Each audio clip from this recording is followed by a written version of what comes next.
Hello, नमस्ते। उम्मीद करता हूँ आप सभी स्वस्थ होंगे, मस्त होंगे, पढ़ाई में पूरी तरीके से व्यस्त होंगे। सिलेक्शन टॉपर्स के नेक्स्ट वीडियो में आपका स्वागत है। ये हमने ऑब्जेक्टिव की सीरीज ली है। इसमें हमने ऑब्जेक्टिव तो कराए हैं, लेकिन वो ऑब्जेक्टिव ऐसे नहीं है कि बस आप ऑप्शन टिक कर दो, है ना? मैं उसका डिटेल एक्सप्लेनेशन किया हूँ, है ना? मैं उसका क्या किया हूँ? सब कुछ का डिटेल एक्सप्लेनेशन किया हूँ। बस आप आराम से इसे देखो और हो पाए तो आप इसे नोट्स करना। अब मैं जानता हूँ आप इतना नोट्स नहीं कर पाओगे। अगर आपको ज़रूरत हो तो आप हमारे नंबर पे कांटेक्ट करना। मैं आपको वो प्रोवाइड करवा दूंगा, ये सीट मैं आपको प्रोवाइड करवा दूंगा। इससे आपके एग्जाम 2026 में साइंस में बहुत सारे क्वेश्चंस आएंगे, ठीक है? अब हम आगे बढ़ते हैं, हम अपने पहले क्वेश्चंस की, ठीक है? चलो, हमारा पहला क्वेश्चन है कि कार्य करने की क्षमता को कहते हैं, क्या कहते हैं? कार्य करने की क्षमता को क्या कहते हैं? बल कहते हैं, शक्ति कहते हैं, ऊर्जा कहते हैं, या कुछ नहीं, मतलब कोई नहीं, क्या कहते हैं? ठीक है? अब देखो, आप इसका आंसर कर लोगे, है ना? मैं उससे पहले इससे रिलेटेड जितने भी मतलब एक्सप्लेनेशन है वो मैं आपको पहले समझाता हूँ, उसके बाद मैं आपको आंसर टिक करूंगा, ठीक है? देखो, बल क्या होता है? किसी वस्तु पर किसी अन्य वस्तु द्वारा लगाया गया वह प्रभाव जो उसे गति में परिवर्तन कर सके कर सकता है, उसे क्या कहते हैं? बल कहते हैं ना। बल का एक फॉर्मूला होता है F बराबर ma, जहाँ पे m क्या है? m हमारा द्रव्यमान होता है और a क्या होता है? a हमारा त्वरण होता है, ठीक है? आप याद रखेंगे कि बल का एसआई मात्रक क्या होता है? न्यूटन होता है। बल का ऐसा होता है, क्या होता है? न्यूटन होता है, जिसे हम n से दिखाते हैं। और एक मात्रक केजी मीटर प्रति सेकेंड स्क्वायर होता है। हाँ, केजी मीटर प्रति सेकेंड स्क्वायर होता है। आप ये सोचोगे कि ये कहाँ से आ गए, है ना? अब देखो, F बराबर क्या है? क्या होता है? एम ए होता है, एक फॉर्मूला होता है, आपने नाइन्थ में पढ़ा होगा, है ना? यहाँ पे मैं पूरा नहीं बता सकता कहाँ से आया ये फॉर्मूला, ठीक है? न्यूटन के दूसरे नियम से आए हैं, बस मैं इतना बता दे रहा हूँ। देखो, अब बताओ, m जो है द्रव्यमान, द्रव्यमान का मतलब क्या होता है? केजी होता है। और त्वरण, ये मतलब त्वरण, त्वरण का मतलब क्या होता है? मीटर प्रति सेकेंड स्क्वायर होता है ना। इसीलिए ये क्या बन गया? बल का मात्रक क्या बन गया? केजी मीटर प्रति सेकेंड स्क्वायर। न्यूटन के सम्मान में मैंने केजी मीटर प्रति सेकेंड स्क्वायर को क्या बोल दिया? न्यूटन बोल दिया हमने, है ना? इसीलिए न्यूटन को हमने क्या नाम दे दिया? न्यूटन का जो नाम है वो एसआई मात्रक के नाम, मतलब नाम के रूप में हम यूज करते हैं, ठीक है? अब आगे बढ़ते हैं, अगला मेरा है शक्ति।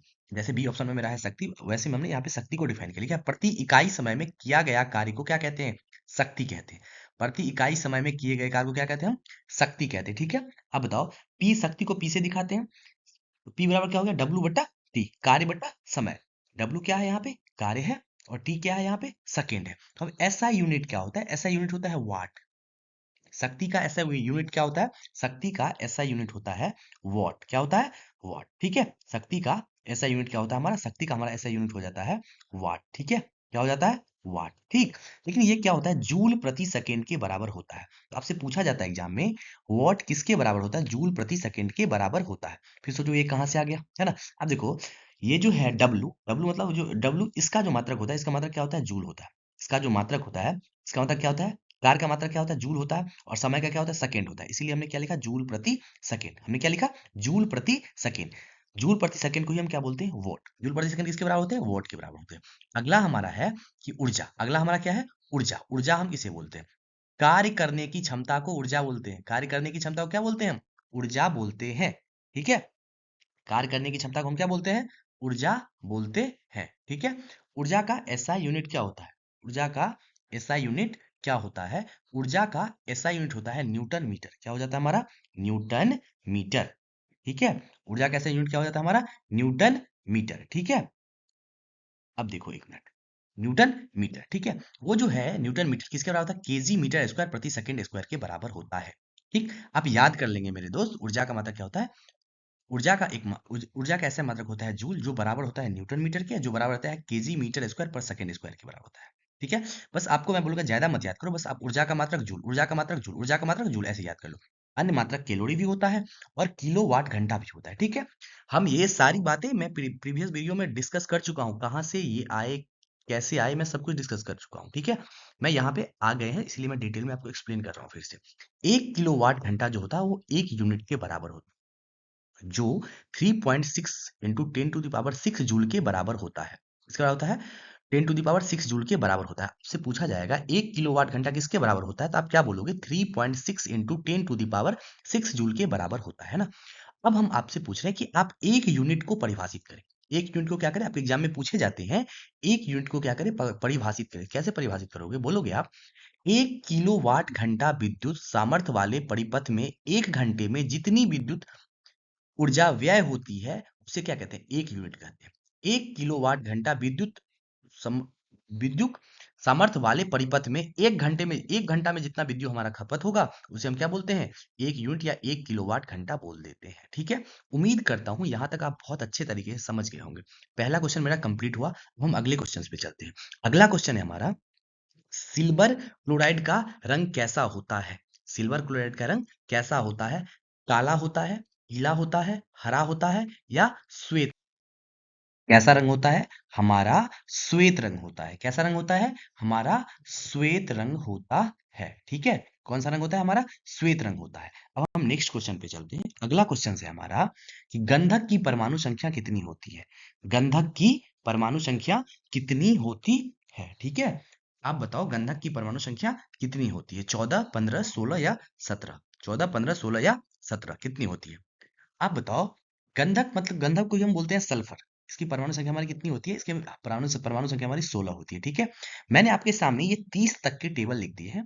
आप क्या करना, इसे एक दो बार रिपीट करना, आपको याद हो जाएंगे। आपको इसमें से पूछे जाते हैं, इसीलिए हमने 30 तक लिख रखे हैं और 2-3 में हमने एक्स्ट्रा लिख रखा है। देखो, आप याद करना, hydrogen 1, helium 2, lithium 3, beryllium 4, boron 5, carbon 6, nitrogen 7, oxygen 8, fluorine 9, neon 10, sodium 11, magnesium 12, aluminium 13, silicon 14, phosphorus 15, sulphur 16, chlorine 17, argon 18, potassium 19, calcium 20, scandium 21, titanium 22, vanadium 23, chromium 24, manganese 25, iron 26, cobalt 27, nickel 28, copper 29, zinc 30।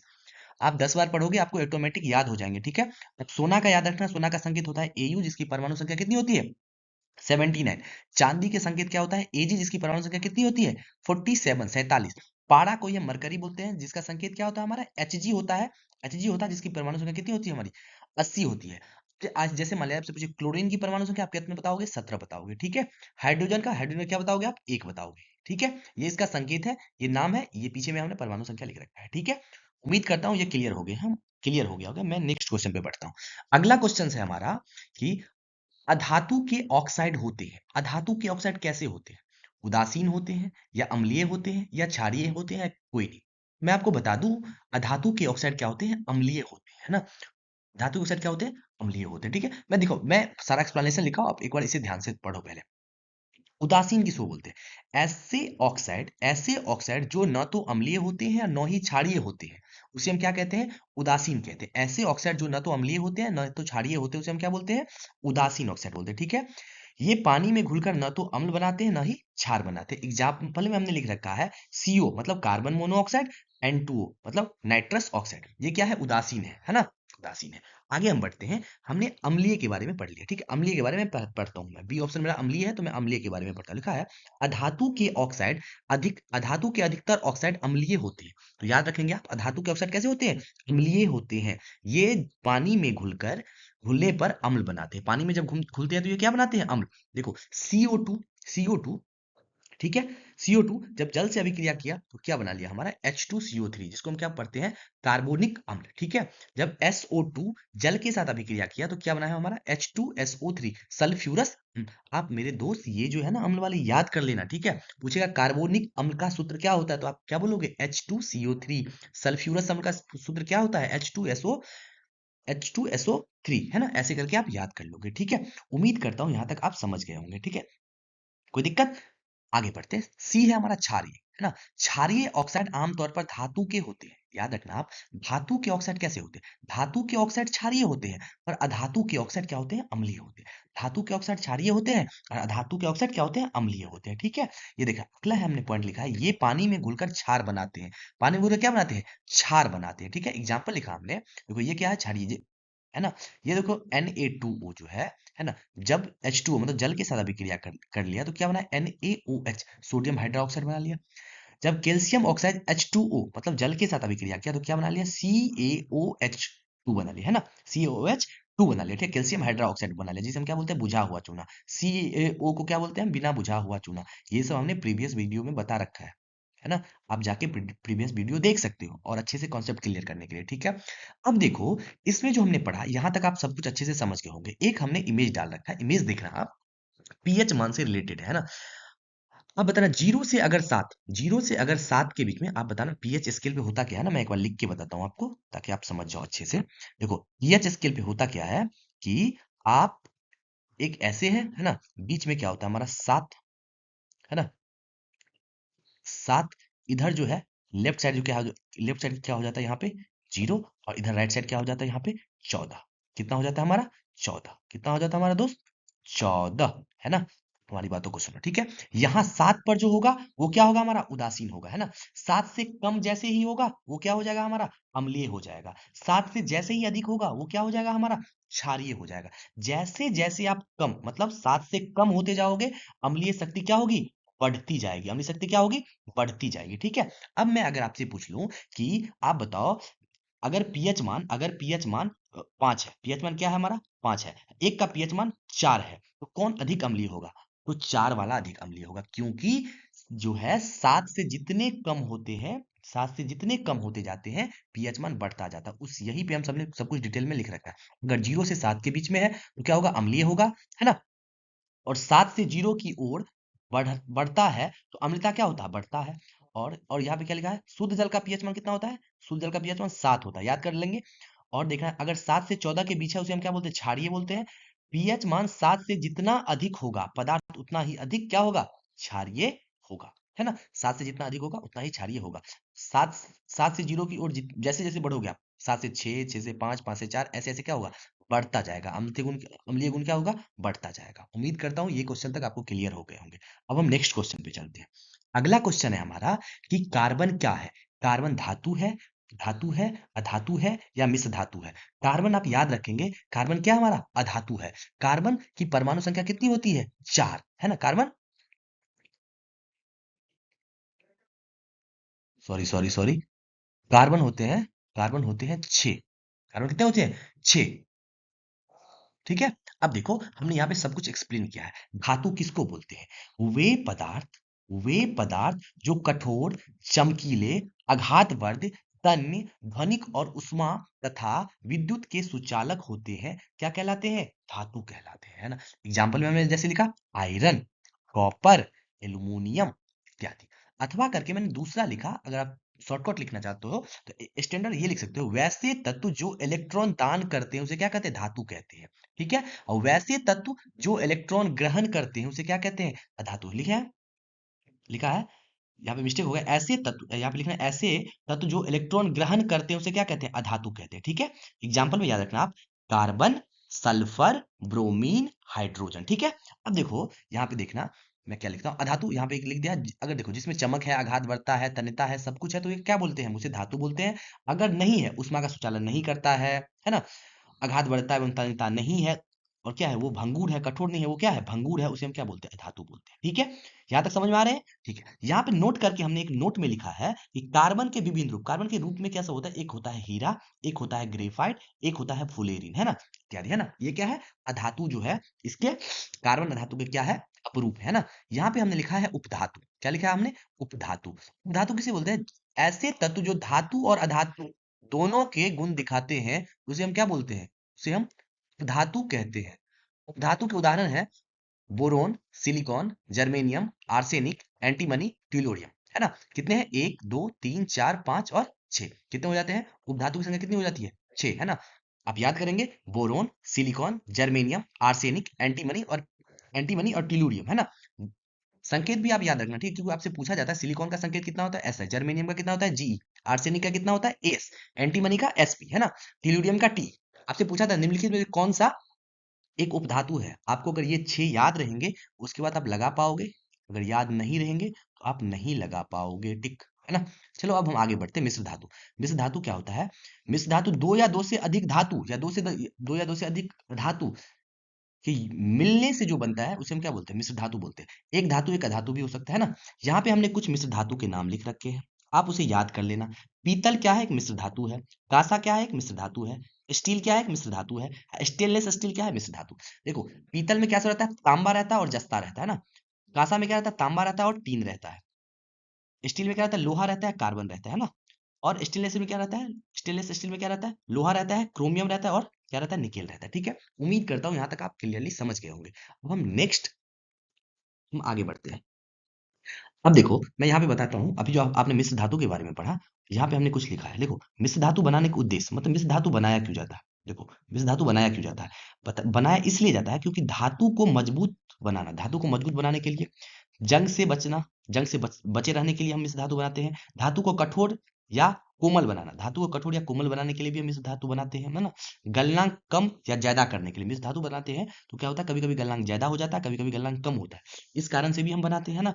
और चमक, चमक जो है ना उसको बढ़ाने या घटाने के लिए, है ना, इस उद्देश्य से हम क्या करते हैं, मिश्र धातु बनाते हैं, है ना। अब हम यहाँ पे हमने लिख रखा है धातु और अधातु के भौतिक गुणों में अंतर, है ना। आपको ये सभी क्वेश्चन सब्जेक्टिव में पूछे जाएंगे, इसीलिए आप बहुत बहुत अच्छे से इसे याद करना, है ना। जैसे लिखा है धातु और अधातु के भौतिक गुण में अंतर। पहला अंतर है, ये क्या होता है, धातु क्या होता है, धातु जो होता है प्रायः कठोर होता है ना। अपवाद में क्या लिखा है हमने, सोडियम पोटेशियम, ये क्या है, अपवाद है, इसे चाकू से काटा जा सकता है। सोडियम और पोटेशियम को चाकू से काटा जा सकता है, ये कठोर नहीं होते, धातु है लेकिन ये कठोर नहीं होते। लेकिन ये क्या है, अधातु में क्या है, ये क्या होता है, भंगुर होते हैं, भंगुर और मुलायम होते हैं ना। कोई दिक्कत नहीं, दिक्कत। आगे बढ़ते हैं, अगला है हमारा, उष्मा के अच्छे चालक होते हैं पर ये उष्मा के कुचालक होते हैं, चालक नहीं होते। अधातु क्या होते हैं, उष्मा के कुचालक होते हैं। लेकिन ग्रेफाइट क्या है, इसका अपवाद है। ग्रेफाइट अधातु है लेकिन फिर भी इससे विद्युत चालन होता है। अगला है हमारा, विद्युत के अच्छे चालक होते हैं, विद्युत के अच्छे चालक होते हैं, लेकिन ये क्या है, ये जो है विद्युत के कुचालक होते हैं। सॉरी यहाँ पे ये मत आप पढ़ना, ये मत पढ़ना, ये गलत लिखा हुआ है, ये पढ़ना, ठीक है ना। ये क्या है, विद्युत का कुचालक जो है यहाँ पे, अधातु क्या होता है, विद्युत का कुचालक होता है। धातु क्या होता है, विद्युत का कुचालक होता है, लेकिन ग्रेफाइट जो है वो क्या होता है, विद्युत का सुचालक होता है। धातु क्या होते हैं, धातु प्रायः चमकीले होते हैं, धातु चमकहीन होते हैं। लेकिन अपवाद में याद रखना, आयोडीन, आयोडीन अधातु है लेकिन वो क्या होता है, चमकीला होता है ना। धातु क्या होता है, हथौड़े से पीटकर चादर बनाए जा सकते हैं, पर अधातु को पीटने पर वो क्या होते हैं, टूट जाते हैं। धातु को खींचकर तार बनाया जा सकता है, पर खींचने पर तार नहीं बनाया जा सकता, है ना। अधिकतर ठोस अवस्था में रहते हैं, धातु किस में रहते हैं, ठोस अवस्था में। लेकिन अपवाद में क्या है, अपवाद में क्या है, पारा, पारा क्या है, अपवाद है। ये क्या होते हैं, द्रव अवस्था में रहते हैं। तो आपसे पूछा जाता है वो कौन सा धातु है जो कमरे के ताप पर द्रव अवस्था में रहता है, तो आप क्या बोलोगे, पारा, है ना।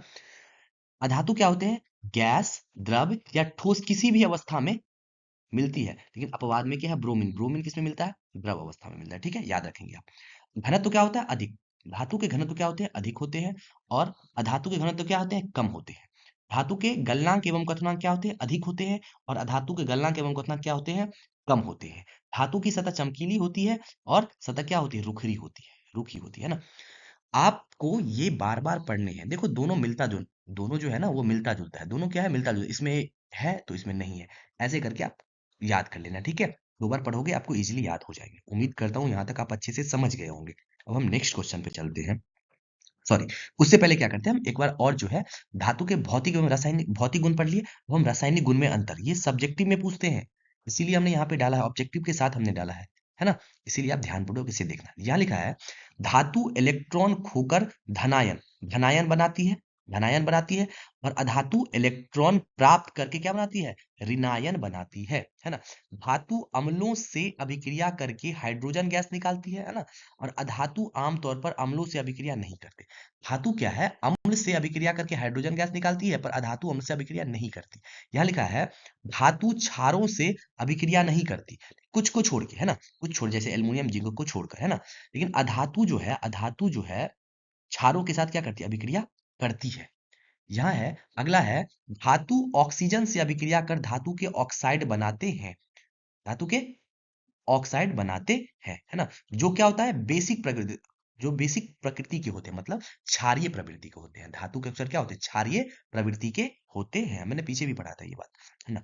देखो यहाँ पे क्या लिख रखा है हमने, अधातु ऑक्सीजन से, अधातु ऑक्सीजन से अभिक्रिया कर अधातु ऑक्साइड बनाती है ना। अधातु ऑक्साइड बनाती है, जो आमतौर पर क्या होती है, अम्लीय होती है। मतलब अधातु के ऑक्साइड क्या होते हैं, अम्लीय होते हैं, और धातु के ऑक्साइड क्या होते हैं, क्षारीय होते हैं ना। क्षारीय बेसिक बोल सकते हैं इसे, ठीक है। आगे देखो, धातु पानी से अभिक्रिया कर हाइड्रोजन गैस उत्पन्न करती है।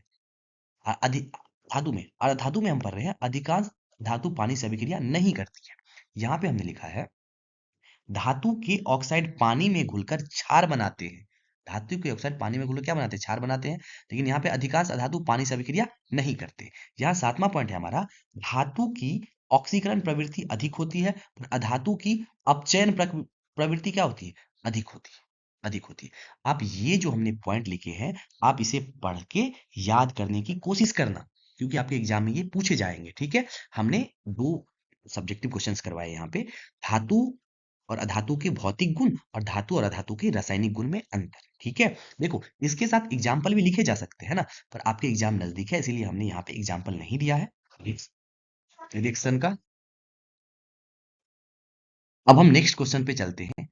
अगला क्वेश्चन है हमारा कि निम्नलिखित में स्वपोषी कौन है। स्वपोषी कौन है, स्वपोषी किसे बोलते हैं, जो अपना भोजन स्वयं बनाता है उसे हम क्या बोलते हैं, स्वपोषी बोलते हैं। ऑप्शन है हमारा हरे पौधे, मछली, कीट, और डी ऑप्शन है हमारा अमीबा। स्वपोषी कौन होते हैं, हरे पौधे होते हैं। क्यों होते हैं उसके लिए हमने ये लंबा चौड़ा यहाँ पे एक्सप्लेनेशन लिख रखा है, आप उसे बहुत इत्मीनान के साथ देखो। ठीक है, हमने क्या लिखा है, देखो यहाँ पे हमने लिखा है, एक मिनट, यहाँ पे देखो पोषण जो होते हैं ना, पोषण जो होते हैं यहाँ पे हमने लिखा है, पोषण के प्रकार में हमने लिखा है कि क्या होते हैं, एक होते हैं स्वपोषण और एक होते हैं विषमपोषी पोषण। क्या होते हैं, एक होते हैं स्वपोषी पोषण, एक होते हैं विषमपोषी पोषण। ठीक है, देखो ए नंबर में क्या लिखा है हमने, स्वपोषी पोषण। इसका परिभाषा आप ऐसे लिख सकते हो, पोषण की वह विधि जिसमें जीव सरल और कार्बनिक पदार्थ का उपयोग करके अपना भोजन स्वयं बनाते हैं, उसे हम क्या कहते हैं, स्वपोषी पोषण कहते हैं। उसे हम क्या कहते हैं, स्वपोषी पोषण कहते हैं। आप याद रखना, ये जो है ये कौन बनाते, स्वपोषी पोषण कौन करते हैं, हरे पेड़ पौधे करते हैं। किसकी मदद से करते हैं, प्रकाश संश्लेषण की मदद से करते हैं। लेकिन यही हरे पेड़ पौधे ही नहीं है, इसके साथ साथ शैवाल और कुछ बैक्टीरिया भी ऐसे होते हैं जो क्या करते हैं, स्वपोषी पोषण करते हैं। लेकिन आप बस याद ये रखोगे कि हरे पेड़ पौधे जो है प्रकाश संश्लेषण की मदद से स्वपोषी पोषण करते हैं, है ना। ये जो स्वपोषी पोषण या यहाँ पे जो हमने लिख रखा है विषमपोषी पोषण, ये आपको सब्जेक्टिव टाइप में आएंगे। आप ऑब्जेक्टिव आप रटना चाहते हो, ये रटो, स्वपोषी पोषण कौन करता है, हरे पेड़ पौधे हो गए। लेकिन इसके साथ हमने जो कुछ डिटेल में हमने एक्सप्लेन किया है, वो सारी बातें जो है ना, वो आपके एग्जाम में सब्जेक्टिव में आपको काम आएंगे। ठीक है, हरे पेड़ पौधे देखो। लेकिन यहाँ पे आपने स्वपोषी पोषण में हमने अभी क्या बताया आपको, ये जो है स्वपोषी पोषण कौन करते हैं, पेड़ पौधे करते हैं ना। किसकी मदद से करते हैं, प्रकाश संश्लेषण की मदद से करते हैं। तो हमने यहाँ पे प्रकाश संश्लेषण का एक छोटा सा परिभाषा लिखा है, क्या लिखा आप देखो, यह एक जैव रासायनिक प्रक्रिया है जिसमें पौधे वायुमंडल से क्या करते हैं, कार्बन डाइऑक्साइड लेते हैं, मिट्टी से क्या लेते हैं, जल लेते हैं, H2O मतलब जल लेते हैं और क्लोरोफिल नामक हरे वर्णक की उपस्थिति में वे सूर्य के प्रकाश की ऊर्जा को रासायनिक ऊर्जा में परिवर्तित करते हैं। इसके फलस्वरूप वे वे कार्बोहाइड्रेट मतलब कार्बोहाइड्रेट क्या है, यहाँ पे जो है कार्बोहाइड्रेट ग्लूकोज के फॉर्म में बनता है, जिसका सूत्र होता है C6H12O6 का निर्माण करते हैं, जो उनका भोजन होता है। और उत्पाद के रूप में ऑक्सीजन गैस ऑक्सीजन गैस को क्या करता है, वातावरण में मुक्त करता है। अब हमारी बातें शॉर्टकट में समझो, प्रकाश संश्लेषण होता क्या है, प्रकाश संश्लेषण पेड़ पौधे जो करते हैं, उसके लिए वो वायुमंडल से क्या करते हैं, कार्बन डाइऑक्साइड लेते हैं, और जल कहाँ से लाते हैं, मिट्टी से लाते हैं। और पत्तियों में क्या होता है ना, क्लोरोफिल नाम के वर्णक पाए जाते हैं, वो क्या करते हैं, सूर्य के प्रकाश को एब्जॉर्ब करते हैं। सूर्य के प्रकाश की एब्जॉर्ब करने की शक्ति उसमें बहुत अधिक होती है। वो क्या करते हैं, क्लोरोफिल क्या करते हैं, सूर्य के प्रकाश को एब्जॉर्ब करते हैं। उसकी मदद से जो है ना, क्या होता है, यहाँ पे ग्लूकोज वो बना पाते हैं, अपना खाना खाना जो है अपना, वो पेड़ पौधा कार्बोहाइड्रेट के रूप में बनाता है ना। वो क्या, जो ग्लूकोज बनता है, कार्बोहाइड्रेट जो होता है ना, ग्लूकोज के फॉर्म में रहता है, उसका सूत्र क्या होता है, C6H12O6। ठीक है, यहाँ पे रिएक्शन होना चाहिए, मैंने गलती से यहाँ पे मिस कर दिया है। अगले किसी स्लाइड में हमने प्रकाश संश्लेषण का रिएक्शन डाल रखा है, उस समय आपको हम याद दिला देंगे, क्या करना, तो एक बार उसे देख लेना। ठीक है, यहाँ नोट करके हमने एक चीज लिखी है, पत्ती का हरा रंग क्यों होता है, क्लोरोफिल के कारण होता है। पत्तियों का हरा रंग किसके कारण होता है, क्लोरोफिल के कारण होता है। ठीक है, उम्मीद करता हूं यहां तक आप अच्छे से समझ रहे होंगे। अब हम आगे बढ़ते हैं नेक्स्ट क्वेश्चन पे। अगला क्वेश्चन है हमारा कि एक लिंगी पादप का उदाहरण है। एक लिंगी पादप का कौन सा उदाहरण, पपीता, सरसों, उड़हुल या मटर, है ना। अगर आपको याद करना है, डायरेक्ट याद कर लो पपीता, एक लिंगी पादप का उदाहरण है पपीता पपीता पपीता, है ना। लेकिन हमने यहाँ पे एक्सप्लेनेशन लिख रखा है। अगर आपके एग्जाम में इससे सब्जेक्टिव क्वेश्चन भी बनते हैं और पपीता के सिवा कोई और ऑप्शन रहे तो आप इजीली लगा पाओ, ठीक है। इसके लिए हमने यहाँ पे एक्सप्लेनेशन में क्या लिखा है, बहुत इजीली आप देखो। पहले हमने लिखा है कि पौधे में लैंगिक जनन के आधार पर पुष्पों को मुख्यतः दो श्रेणी में विभाजित किया गया है ना। पेड़ पौधे में जो जनन होते हैं उसके आधार पर फूलों को हमने कितने भागों में बांटा है, दो भागों में बांटा है। पहला भाग एक लिंगी और दूसरा भाग द्विलिंगी। पहला भाग एक लिंगी और दूसरा भाग दूसरा वाक्य क्या लिखा है हमने, द्विलिंगी। अब पहला लिखा है हमने एक लिंगी पादप क्या होते हैं, एक लिंगी पादप क्या होते हैं। परिभाषा लिखा है हमने, ऐसे ऐसे पौधे जिनमें नर जनन अंग, जिनमें नर जनन अंग और मादा जनन अंग, नर जनन अंग और मादा जनन अंग अलग अलग पुष्पों में मौजूद होते हैं, वो क्या कहलाते हैं, एक लिंगी कहलाते हैं, ठीक है। क्या कहलाते हैं, एक लिंगी कहलाते हैं।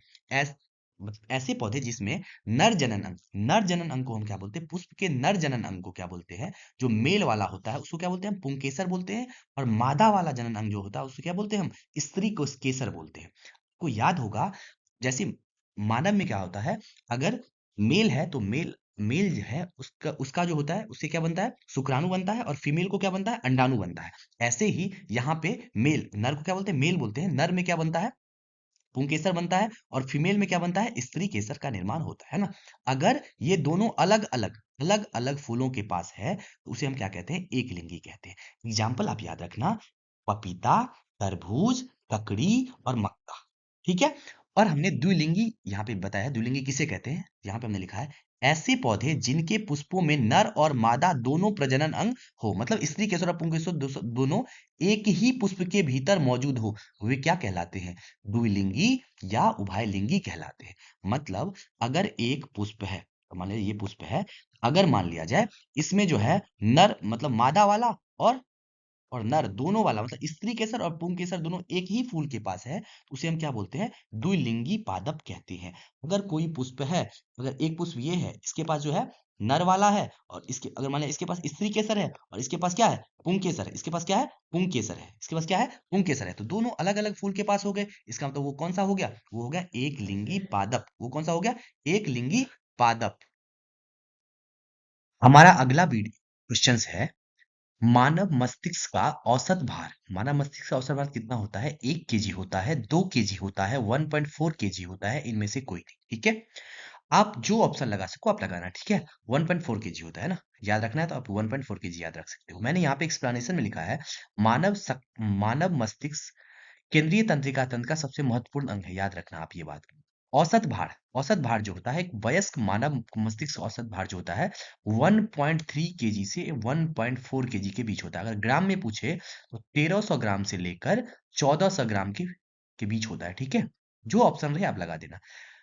शरीर के भार से संबंध के बारे में हम बात करते हैं। यह भार शरीर के कुल वजन का 2% होता है। मस्तिष्क का वजन जो होता है शरीर के कुल भार का 2% होता है, ठीक है। पुरुष मस्तिष्क का औसत भार जो होता है 1370 ग्राम होता है, और महिला का जो है 1.5 ग्राम होता है, ठीक है। हमने एक नोट एक्स्ट्रा करके डाला है, यकृत का वजन कितना होता है, यकृत का वजन जो है 1.4 से 1.5 किलोग्राम होता है ना। ये भी याद रखना, यह शरीर की सबसे बड़ी ग्रंथि है। यकृत जो है वो क्या है, शरीर की सबसे बड़ी ग्रंथि है, ठीक है। एक वयस्क मानव मस्तिष्क का औसत वजन 1.3 केजी, शॉर्ट फॉर्म में रखो तो 1.3 किलोग्राम होता है, या 1300 से 1400 ग्राम के बीच में होता है। उम्मीद करता हूँ यहाँ तक आप क्लियरली समझ रहे होंगे, ठीक है। मैं नेक्स्ट क्वेश्चन पे चलता हूँ। अगला क्वेश्चन है हमारा कि वोल्ट बराबर होता है गुलाम प्रति जूल, जूल प्रति गुलाम, जूल प्रति एम्पियर, एम्पियर प्रति जूल के बराबर होता है, ठीक है। देखो होता क्या है, जूल प्रति गुलाम के बराबर होता है, इसके बराबर होता है, जूल प्रति गुलाम के बराबर होता है, जूल प्रति गुलाम के बराबर होता है, ठीक है। देखो मैंने यहाँ पे एक परिभाषा लिखा है, क्यों लिखा है आपको समझ में आ जाएगा। विद्युत विभव का परिभाषा लिखा है, एकांक धन आवेश को अनंत से किसी बिंदु तक लाने में किया गया कार्य को क्या बोलते हैं हम, विद्युत विभव बोलते हैं। सूत्र आप बोल सकते हो, V बराबर डब्ल्यू बट्टा क्यू। डब्ल्यू क्या है हमारा कार्य है, क्यू क्या है हमारा आवेश है।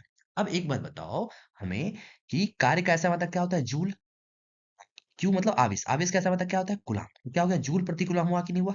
जूल प्रति गुलाम जो है इसे ही हम क्या बोलते हैं वोल्ट बोलते हैं, जूल प्रति गुलाम को हम क्या बोलते हैं वोल्ट बोलते हैं। तो आपसे पूछा जाए वोल्ट किसके बराबर होता है तो जूल प्रति गुलाम के बराबर होता है। मात्रक क्या हो गया, विभव का मात्रक क्या हो गया जूल प्रति कूलम या वोल्ट। ठीक है, याद रहेगा। ठीक है, तो यहाँ पे v क्या है विभव है, विभव बोल दो या विभवांतर बोल दो एक ही बात है। ठीक है, w क्या है क्या कार्य है, q क्या है मेरा आवेश है। ठीक है, मतलब यहाँ पे हमने सबका मात्रक लिखा, कार्य का मात्रक क्या लिखा है हमने जूल, आवेश का मात्रक हमने क्या लिखा है गुलाम, विभव बोलो या विभवांतर उसका मात्रक क्या होता है वोल्ट। याद रखेंगे मेरे दोस्त, है ना। मैंने पिछले फार्मूले वाले वीडियोस में सब कुछ एक्सप्लेन किया है मतलब फार्मूले के बारे में। ठीक है, यहाँ पर भी मैंने फिर से एक्सप्लेन कर दिया। ठीक है, उम्मीद करता हूँ आप क्लियरली सब कुछ समझ रहे होंगे। मैं नेक्स्ट क्वेश्चन पे चलता हूँ। हमारा अगला क्वेश्चन है आवेश के प्रवाह की दर। आवेश के प्रवाह दर को क्या बोलते हैं, आवेश के प्रवाह दर को हम विद्युत धारा बोलते हैं। आवेश के प्रवाह की दर को हम क्या बोलते हैं विद्युत धारा बोलते हैं। देखो अब हमने यहाँ पे क्या क्या पूरे में हमने एक्सप्लेनेशन लिखा है, क्या लिखा है देखो विद्युत धारा से पूछा जाता है सब्जेक्ट में विद्युत धारा किसे बोलते हैं तो अब क्या बोलोगे किसी चालक में आवेश के प्रवाह की दर को क्या बोलते हैं विद्युत धारा बोलते हैं। तो यहाँ से आई बराबर क्या बन जाता है क्यू बट्टा टी, आई बराबर क्यू बट्टा टी। फार्मूला वाले वीडियो में मैंने ये सब कुछ बताया। ठीक है, मैं यहाँ पे फिर से एक्सप्लेन कर रहा हूँ। आई क्या है हमारा विद्युत धारा है, आई क्या है हमारा विद्युत धारा है, क्यू क्या है हमारा आवेश है, क्यू क्या है हमारा आवेश है, और टी क्या है हमारा समय है। अब बताओ यहां से हम अगर बोले कि क्यू, क्यू मतलब आवेश, आवेश कैसा मतलब क्या होता है गुलाम। ठीक है, समय, समय कैसा मतलब क्या होता है सेकंड, क्या होता है सेकंड। तो अब बताओ गुलाम प्रति सेकंड हुआ कि नहीं हुआ, मतलब विद्युत धारा का मात्रा गुलाम प्रति सेकंड हुआ कि नहीं, गुलाम प्रति सेकंड हुआ कि नहीं हुआ। यही गुलाम प्रति सेकंड एम्पेयर के बराबर होता है, किसके बराबर होता है एम्पेयर। एम्पेयर को हम किससे दिखाते हैं ए से दिखाते हैं। तो आपसे पूछा जाए एम्पेयर किसके बराबर होते हैं तो आप क्या बोलोगे गुलाम प्रति सेकंड के बराबर होते हैं। ठीक है, विद्युत वाहक बल। आप मैंने यहाँ नॉर्मली आपसे पूछा जाए तो आप ऐसे लिख सकते हो मैं, लेकिन जहां तक मुझे लगता है ये नहीं पूछे जाएंगे आपसे के एग्जाम में। ठीक है, उसे क्या बोलते हैं इलेक्ट्रोमोटिव फोर्स ईएमएफ। ठीक है, शॉर्ट में क्या बोलते हैं ईएमएफ। किसको बोलते हैं एकांक धन आवेश को पूरे परिपथ में चलने के लिए सेल को जितना कार्य करना पड़ता है उसे सेल का विद्युत वाहक बल कहते, विद्युत वाहक बल कहते। परिभाषा आप याद कर लेना। ठीक है, मात्रक क्या होता है विद्युत वाहक बल का वोल्ट होता है। ठीक है, आगे देखना मैं यहाँ पे डिफाइन किया हूँ विभवांतर किसको बोलते हैं। विभवांतर आपने पढ़ा विभव के बारे में पढ़ा, विभव पिछले में आपने पढ़ा विद्युत विभव के बारे में। मतलब क्या बोलते हैं धन आवेश एक कूलम, मतलब एक कूलम धन आवेश को अनंत से विद्युत क्षेत्र किसी बिंदु तक लाने में किए गए कार्य को क्या बोलते हैं विभव बोलते हैं। विभवांतर का परिभाषा क्या होता है एक विद्युत क्षेत्र में दो बिंदुओं के बीच इकाई धन आवेश को एक बिंदु से दूसरे बिंदु तक लाने में, अगर मान लिया जाए ये विद्युत क्षेत्र है, ये विद्युत क्षेत्र अगर मान लिया यहाँ से विद्युत धारा पास करती है, अगर ये हमारा विद्युत क्षेत्र इतना दूर हमारा विद्युत क्षेत्र है, तो इस पॉइंट से इस पॉइंट से इस पॉइंट तक, इस पॉइंट से इस पॉइंट तक लाने में जो कार्य किया जाएगा वही हमारा क्या कहलाएगा विभवांतर कहलाएगा। तो यहाँ भी भी का फॉर्मूला क्या बन जाएगा डब्ल्यू बट्टा क्यू। अब मात्रक भी क्या बोल जाए डब्ल्यू मतलब वर्क, मतलब डब्ल्यू मतलब वर्क मतलब कार्य, कार्य का ऐसा मतलब क्या होता है जूल, आवेश का ऐसा मतलब क्या होता है गुलाम, तो इसका भी क्या हो जाएगा जूल प्रति गुलाम। विभवांतर का भी ऐसा मतलब हो जाएगा जूल प्रति गुलाम जो एम्पेयर के बराबर होता है। ठीक है, सॉरी जूल प्रति किसके बराबर होता है वोल्ट के बराबर होता है, किसके बराबर होता है वोल्ट के बराबर होता है। ठीक है, मैंने यहाँ पे लिखा भी है विभवांतर का ऐसा है मतलब, विभवांतर ऐसा मतलब क्या होता है वोल्ट, जिसे हम किससे दिखाते हैं विभवांतर को हम किससे दिखाते हैं वी से दिखाते हैं, जो किसके बराबर होता है जूल प्रति गुलाम के बराबर होता है। वी जो होता है जूल प्रति गुलाम के बराबर होता है, मतलब वोल्ट किसके बराबर होता है जूल प्रति गुलाम के बराबर होता है। नोट पे हमने लिखा है यहाँ पे यदि विद्युत धारा के प्रवाह का कारण होता है, यही क्या होता है यह क्या होता है विभवांतर जो है ना वो क्या होता है विद्युत धारा के प्रवाह के कारण, विद्युत धारा के प्रवाह के कारण कौन है विभवांतर ही है। विद्युत धारा कैसे फ्लो करती है उच्च विभव से निम्न विभव की ओर, उच्च विभव से निम्न विभव की ओर, याद रखेंगे ये पॉइंट को। ठीक है, यहां तक समझ में आ रहे होंगे आपको। मैं आगे बढ़ता हूं नेक्स्ट क्वेश्चन पे। अगला क्वेश्चन है हमारा C H O. C H O क्रियाशील मूलक है किसका है इथर समूह का, कार्बोनिक समूह का, एल्डिहाइड समूह का, एल्कोहल समूह का। ठीक है, देखो एल्कोहल समूह का जो है यहाँ पे हमने क्या किया पहले लिखा है, आप देखो उसके बाद आप जवाब देना इसका। ईथर समूह, ईथर समूह का जो होता है, ईथर समूह का जो है क्रियाशील मूलक क्या होता है ओ होता है। ठीक है, कार्बोनिक समूह का क्रियाशील मूलक क्या होता है ग्रेटर देन सी ओ ऐसे करके होता है, याद रखेंगे आप ऐसे ही है ना। एल्डिहाइड समूह का क्रियाशील क्रियाशील मूलक क्या होता है सी एच ओ। एल्डिहाइड का क्या होता है सी एच ओ, क्या होता है एल्डिहाइड समूह का क्या होता है सी एच ओ। तो आप बताओ यहाँ पे क्या हो जाएगा आंसर हमारा, यहाँ पे हमारा आंसर हो जाएगा एल्डिहाइड। और एल्कोहल का क्या होता है ओ एच, एल्कोहल समूह का क्या होता है क्रियाशील मूलक OH। ठीक है, मैं अगले क्वेश्चन से बढ़ता हूँ। अगला क्वेश्चन है हमारा, मेंडल ने अगला क्वेश्चन है हमारा, मेंडल ने अपने अनुवांशिकी प्रयोग हेतु किस पौधे का उपयोग किया था? आप याद रखेंगे, मटर के पौधे का। किसका? मटर के पौधे का। ठीक है, देखो मैं इसका एक्सप्लेनेशन लिखा हूं जो आपके सब्जेक्टिव एग्जाम में काम आएंगे। ठीक है, देखो इसमें हमने यहाँ पे लिखा है, ग्रेगर जॉन मेंडल को अनुवांशिकी का जनक कहा जाता है। तो आप याद रखेंगे, अनुवांशिकी का जनक किसे कहा जाता है? Gregor John Mendel. किसको कहा जाता है? ग्रेगर जॉन मेंडल को कहा जाता है। ठीक है, उन्होंने अनुवांशिकी के नियम की खोज के लिए पी प्लांट या मटर का पौधा, एग्जाम्पल में ऑप्शन में रहेंगे पी प्लांट या मटर का पौधा, आप वो लगाओगे। ठीक है, पी प्लांट को ही क्या बोलते हैं? मटर का पौधा। उस पे एक्सपेरिमेंट करके इन्होंने क्या किया? अनुवांशिकी का नियम दिया। ठीक है, अब हमने यहाँ पे ये लिखा है कि मेंडल द्वारा मटर के पौधे को चुनने का क्या कारण था, है ना? देखो, निम्नलिखित कारण थे। उसमें पहला कारण जो है हमारा है, ये जो हमारा पहला कारण है, ये जो हमारा पहला कारण क्या है?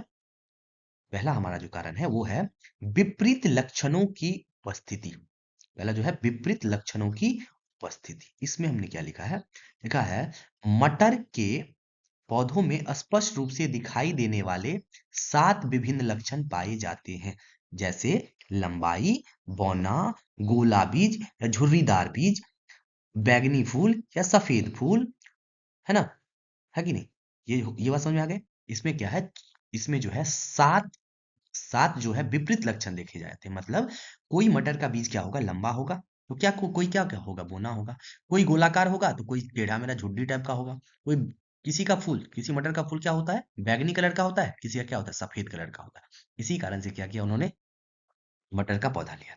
अगला है यहाँ पे 2 नंबर। 2 नंबर में क्या है देखना, छोटा जीवन चक्र। मतलब मटर के पौधे का क्या होता है? छोटा जीवन चक्र। बहुत कम समय में ये पौधे उगते हैं और क्या होते हैं? फिर ये खत्म हो जाते हैं ना। यहाँ पे लिखा हमने, मटर का जीवन काल बहुत छोटा होता है, जिससे मेंडल कम समय में कई पीढ़ियों का अध्ययन कर सके, है ना? दूसरा पॉइंट हो गया। तीसरा है स्वपरागन। स्वपरागन मतलब क्या होता है? देखो ध्यान से सुनो, मटर के पौधे समानतः स्वपरागन करते हैं, जिससे आसानी से शुद्ध वंशक्रम प्राप्त किए जा सकते हैं। मतलब मटर के पौधे जो होते हैं स्वपरागन करते हैं, जल्दी जल्दी परागन करते हैं, है ना? इसके कारण क्या है? उसके वंश का पता लग जाता है कि अगला जो वंश मटर का होगा वो कैसा होगा, झुर्रीदार होगा या गोलाकार होगा या हरा होगा या फूल उसका सफेद होगा। ये सारी बातें पता चल जाती है। तीसरा पॉइंट समझ में आ गया? चौथा पॉइंट है हमारा चौथा पॉइंट है हमारा कृत्रिम पर परागन की सरलता। आप बताओ, स्वपरागन मतलब होता है अपने आप परागन करना। अपने परागन करने का मतलब होता है स्वतः जनन करने की जो प्रक्रिया होती है ना, उसे क्या होता है? परागन। परागन मतलब देखो, मैं आपको रफ्ता भाषा में समझाता हूँ कि अगर खुद से जनन के लिए खुद से मादा जनन अंग और नर जनन अंग, पुंकेसर और स्त्री केसर जो दोनों मिलते हैं उसे क्या बोलते हैं? स्वपरागन बोलते हैं।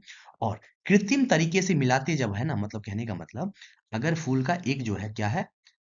स्त्री केसर है और एक पुंग केसर है, हमने क्या किया? दोनों को क्या किया? पकड़ के मिला दिया। उसे ही हम क्या बोलते हैं? कृत्रिम पर कृत्रिम पर परागन बोलते हैं। ठीक है, आवश्यक पड़ते हैं बोलते हैं। ठीक है, अब देखो यहाँ पे लिखा है, आवश्यक पड़ने पर पौधे में बी वी सु- सुम्पसन विसुम्पसन तकनीक द्वारा कृत्रिम पर परागन आसानी से कराया जा सकता है। ठीक है, अगला मेरा पॉइंट है, पांचवा मेरा पॉइंट है, क्यों लिया था? अधिकांश संख्या में बीज, है ना? क्या होते हैं? मटर के बीज अधिकांश संख्या में हमें मिल जाते हैं। लिखा है, एक ही पौधे में बड़ी संख्या में बीज उत्पन्न होते हैं, जिससे प्रयोग के लिए पर्याप्त आंकड़े उपलब्ध हो सके। ठीक है, 5 पॉइंट क्यों लिया था मेंडल साहब ने? मेंडल साहब ने मटर का पौधा क्यों लिया था? क्योंकि मेंडल साहब इन 5 कारणों से उनका पौधा लिया था। ठीक है, अब हमारी बातों को सुनो आप अच्छे से। पहला है विपक्षी लक्षणों की उपलब्धि, विपरीत लक्षणों की उपलब्धि। विपरीत लक्षणों की उपलब्धि मतलब हुआ कि मटर के बीज जो होते हैं, कोई लंबा तो कोई बौना, कोई गोलाकार बीज तो कोई झुर्रीदार बीज, किसी का फूल सफेद तो किसी का फूल बैगनी। इस कारण से लिया। जीवन चक्र छोटा है, मतलब होता है कि मटर के जीवन चक्र बहुत छोटा है होता है, जिससे मेंडल कम समय में कई पीढ़ियों का अध्ययन कर सके, है ना? इसीलिए लिया। स्वपरागन मतलब मटर के पौधा स्वपरागन करते हैं, जिससे आसानी से शुद्ध अगला वंश का पता चल सकता है, वंश क्रम का पता चल सकता है। कृत्रिम तरीके से भी पर परागन करा सकते हैं, तरीके से भी पर परागन हम करा सकते हैं उसमें इजीली। अगला है अधिकांश संख्या में मौजूद। एक मतलब एक बीज से क्या होता है? बहुत सारे दाने निकलते हैं। वो आंकड़े क्या थे? प्राप्त आंकड़े थे, सॉरी पर्याप्त आंकड़े थे। इसीलिए मंडल साहब ने किसका पौधा लिया? पी प्लांट लिया। मतलब मटर का पौधा लिया। ठीक है, उम्मीद करता हूं यहां तक क्लियरली आप समझ रहे होंगे। मैं नेक्स्ट क्वेश्चन पे चलता हूं। अगला, सॉरी, नेक्स्ट क्वेश्चन नहीं, इसी से रिलेटेड मैं कुछ और बातें बताता हूँ, है ना। यहाँ पे मेंडल ने अनुवांशिकी के नियम, मेंडल के अनुवांशिकी के नियम, है ना, लिखा है मटर के पौधे पर किए गए प्रयोग के आधार पर मेंडल ने अनुवांशिकी के 3 प्रमुख नियम प्रतिपादित किए, जिसे मेंडलवाद भी कहा जाता है। पहला था प्रभाविता प्रभाविता का नियम, प्रभाविता का नियम। दूसरा था पृथक्करण का नियम या युग्मकों की शुद्धता का नियम। और चौथा था मेरा स्वतंत्र अपव्यूहन का नियम। 3 नियम दिया था। पहला था प्रभाविता का नियम, दूसरा था पृथक्करण का नियम, तीसरा था स्वतंत्र अपव्यूहन का नियम। देखो प्रभाविता का नियम क्या था। जब विपरीत लक्षणों वाले दो शुद्ध जीवों में संकरण कराया जाता है तो F1 पीढ़ी में केवल प्रभावी लक्षण ही दिखाई देता है, जबकि अप्रभावी लक्षण छिपा रहता है। पहला ये था। दूसरा था पृथक्करण का नियम या युग्मकों की शुद्धता का नियम। क्या था, लिखा है युग्मकों बनते समय प्रत्येक लक्षण के कारण कारण को हम क्या बोलते हैं, जीन एक दूसरे से अलग हो जाते हैं और प्रत्येक युग्मक में उस लक्षण का केवल एक ही कारक जाता है, जैसे F2 पीढ़ी में पुनः एक साथ आ सकते हैं। ठीक है। अगला है मेरा स्वतंत्र अपव्यूहन का नियम। स्वतंत्र अपव्यूहन का नियम क्या बोलता है, जब दो या दो से अधिक लक्षणों के लिए संकरण कराया जाता है तो एक लक्षण के कारक का पृथक्करण दूसरे लक्षण के कारकों से स्वतंत्र रूप से होता है। देखो मैं यहाँ पे इन चीजों को अच्छे से नहीं समझा पा रहा। ठीक है, आपको मैं रिक्वेस्ट करूंगा कि इन बातों को, इन जो यहाँ पे जो लिखे हुए हैं इन बातों को आप क्या करना, पढ़ के अपने फॉर्म में लिख लेना, ताकि आप अपने एग्जाम हॉल में अच्छे तरीके से लिख लो, है ना। देखो यहाँ पे मैं इसलिए अच्छे तरीके से नहीं समझा पाया इनको, क्योंकि आपने अनुवांशिकी हमसे पढ़ा नहीं है। अगर अनुवांशिकी जब आप पूरे पढ़ोगे ना तो उसके बाद ये लाइन मैं अच्छे से आपको समझा पाऊंगा, है ना। इसीलिए आपके एग्जाम नजदीक है, इसीलिए मैं आपसे रिक्वेस्ट करता हूँ कि मैं जैसा बता रहा हूँ आप वैसे ही काम करो, है ना। एक्स्ट्रा दिमाग मत लगाओ। इससे पहले आपने जो भी किया मैं सब कुछ का डिटेल में एक्सप्लेन किया, क्यों कैसे सब कुछ किया हमने। पर यहाँ मैं नहीं बता पाया, इसलिए नहीं बता पाया क्योंकि अनुवांशिकी आपने मेरे से नहीं पढ़ा है। ठीक है, इसीलिए बता रहा हूँ कि आप बस इस ये जो क्वेश्चंस हैं इनके जो 3 नियम है, प्रभाविता का नियम या पृथक्करण का नियम या स्वतंत्र अपव्यूहन का नियम, ये आप बस याद रखना। ऐसे ही फॉर्मेट में मतलब मिला जुला के आप क्या करना, एग्जाम हॉल में लिख देना। ठीक है, चलो हम नेक्स्ट क्वेश्चन पे चलते हैं। अगला हमारा क्वेश्चन है कि किस प्रकार के श्वसन से अधिक ऊर्जा मुक्त होती है, मतलब निकलती है, वायवीय श्वसन में या अवायवीय श्वसन में या ए और बी दोनों। तो आप याद रखेंगे वायवीय श्वसन में क्या होती है, अधिक ऊर्जा निकलती है ना। अब देखो मैं सब कुछ को जो कुछ इसमें है उसे मैं एक्सप्लेन करता हूँ।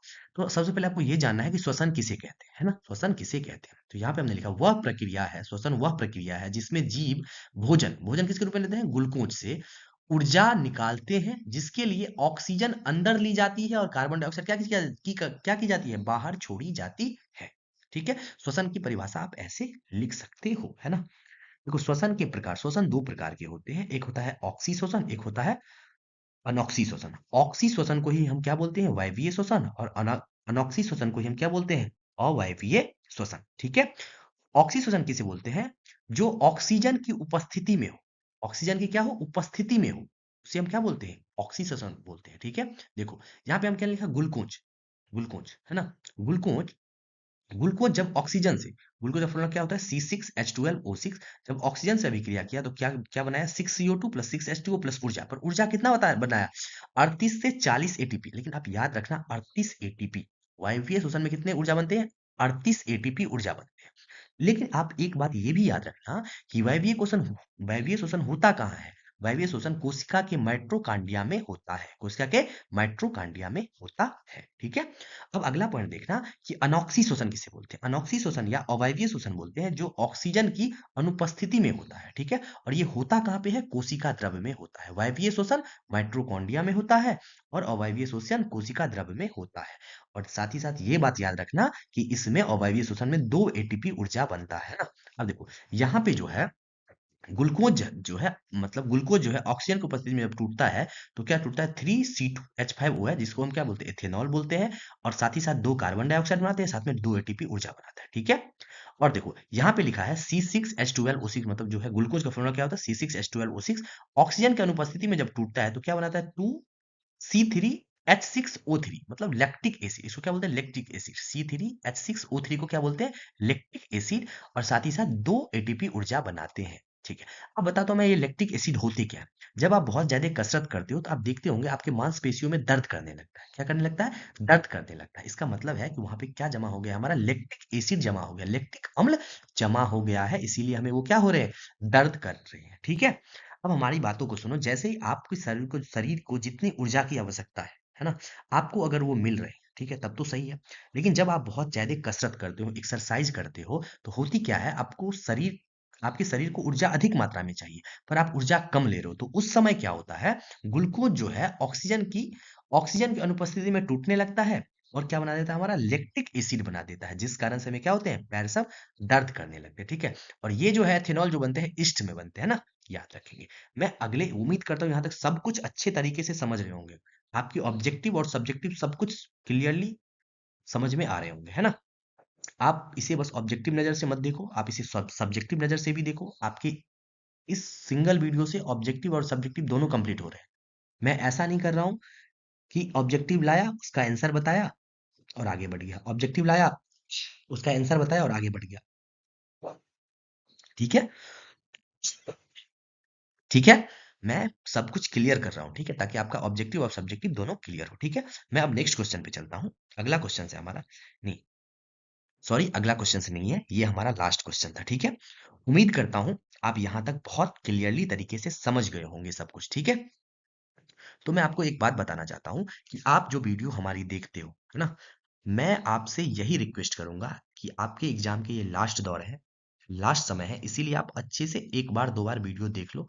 लिख नहीं सकते हो आप, है ना। अगर आपको ये सेम टू सेम नोट्स चाहिए तो आप हमें कांटेक्ट करो, आप हमें मैसेज करना, मैं आपको same to same notes provide करा दूंगा, ताकि आप उसे इजीली क्या करो, फोन से रिवीजन कर पाओ। ठीक है, हाँ, आप हमारे साथ कंटिन्यू जुड़े रहो। मैं डे बाय डे मैं ऐसा ऐसा वीडियो लाऊंगा जिससे आप अपने एग्जाम में बहुत अच्छे स्कोर कर सकते हो। ठीक है, बस आप हमारे साथ जुड़े रहो। ठीक है, मैं हम अगले अगले किसी नेक्स्ट वीडियो में मिलते हैं, तब तक के लिए धन्यवाद, नमस्कार।